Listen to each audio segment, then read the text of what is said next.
All right, so we know that the first American explorer slash archaeologist that searched the Grand Canyon was John Wesley Powell. He partnered with a native, Jacob Vernon Hamlin, who served in the place of his late partner for the expedition. Powell worked as an explorer slash archaeologist for the U.S. Department of Interior and was the director of the Bureau of Ethnology at the Smithsonian Institute. In 1869, Powell traveled down the Green River to explore the Grand Canyon and was the first person to report any archaeological finds to the U.S. government about the natives that inhabit the Grand Canyon and their history. We've heard about Isis Temple in the Grand Canyon as well.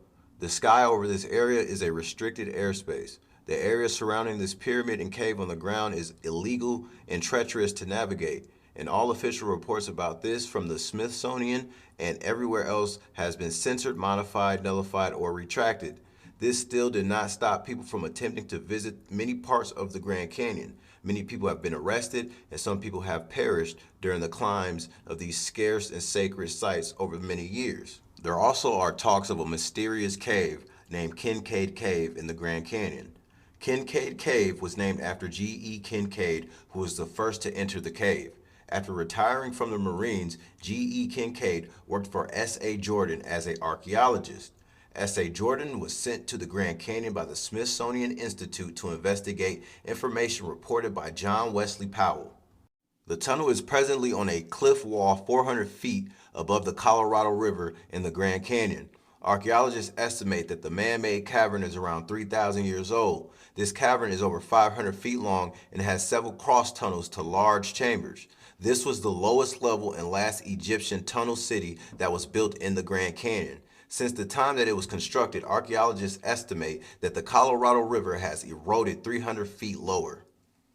There were many Egyptian relics that were discovered in Kincaid's cave, one of which was a pure gold artifact for the Egyptian king named Khayan.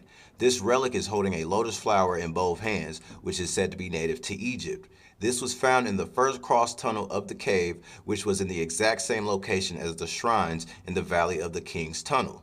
Before the kings of ancient Egypt began building pyramids and above-ground cities, it was found that Khayan was a descendant of King Zapnath in Egypt, who is said to have been Joseph in the Bible.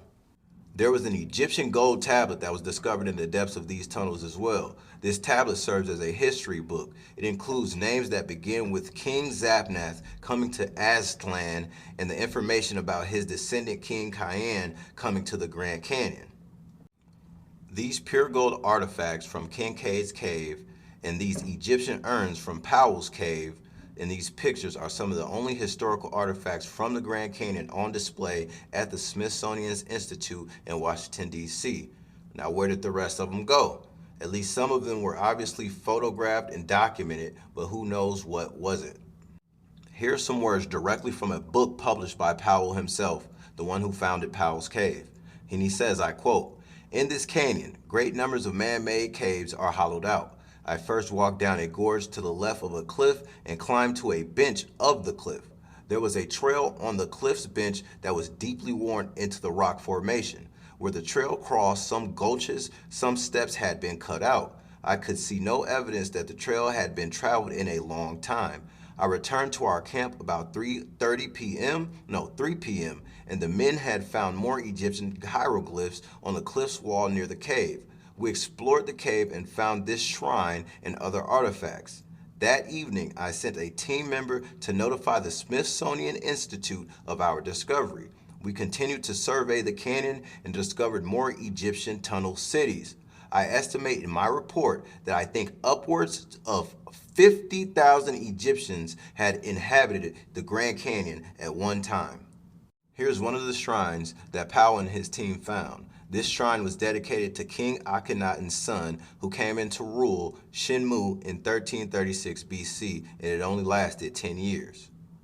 Here are some hieroglyphs that Powell and his team found. This is a diagram for the Egyptian writing system. When the ancient Egyptians came to the Grand Canyon, it was a school tablet used for teaching Egyptian children to read and write.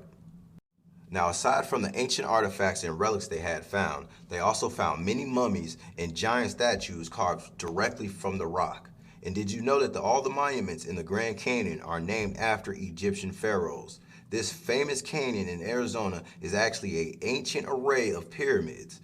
This site even aligns with the same stars that the Pyramid of Giza align with in the constellations of Orion and Pleiades.